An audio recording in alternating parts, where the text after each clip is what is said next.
So I was standing out here. I was looking out the window at the what's left of the hurricane that came through Mississippi and Alabama and all that. Actually, it was that other thing, a tropical storm by the time it got to the coast. Anyway, so it's come up here, and so I was just watching the clouds. It's been raining for a couple days, which we needed. North Carolina's short rain this year, so they were saying that it's actually really good that we're going to get all this rain. It's supposed to stop sometime tomorrow, which is really great. The clouds are going by fast, and the trees are blowing pretty good, and there's a North Carolina flag over there that's blowing pretty hard. Hey, why don't you get the flag?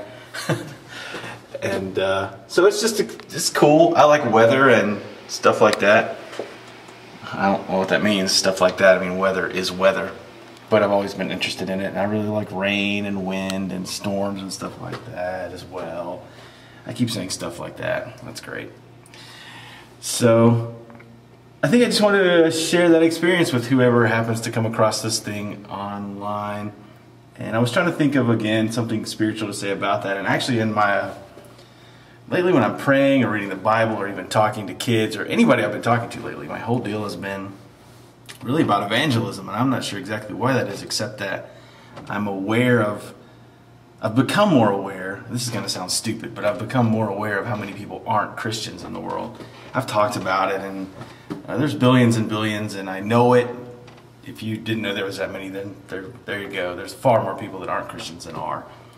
And so I have it in my head, but I didn't really have it in my heart. It didn't make me do anything. It was just information in my brain. So it's like right here when I'm standing here looking at the storm going by, and there's cars driving around the church building, and people just sort of doing their lives, and thinking, how many of those people aren't Christ followers? Which ones are going to go to heaven? Which ones aren't?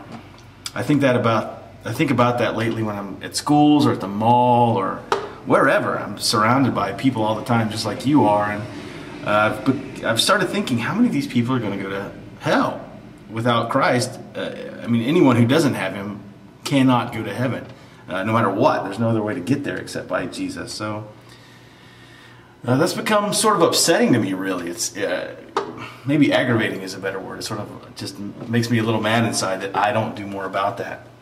Now I know that we're all called to do something, and we all have special gifts and skills, but I also know that there were times when I was supposed to access what God has done in me to reach somebody, and I didn't do it.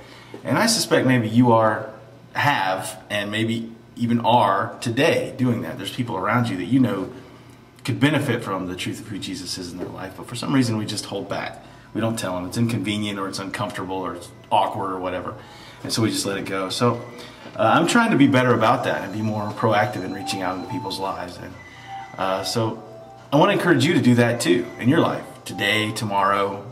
Find yourself in a conversation with somebody about Jesus and save them. It's you. I mean, Jesus does the work, but you give them the information. And the Holy Spirit may already be working in somebody around you who really wants to hear about Jesus. And even if they don't know it, their soul is desperate for the truth, and you have it. So I encourage you to get out there and sort of, this is really corny, but sort of be a hurricane in somebody's life, and sort of give them a little bit of warning about what's coming if they don't connect to Christ in their life and let Him do in them what He wants, and really show them how much glory there is on the other side of that decision to just sort of let go and let Him have them and do great things with their lives. So there's my thought for you today while we're standing here by the stormy door, and I hope it's good for you. It sure would be good for somebody else if you let them know who Jesus is. So go do it.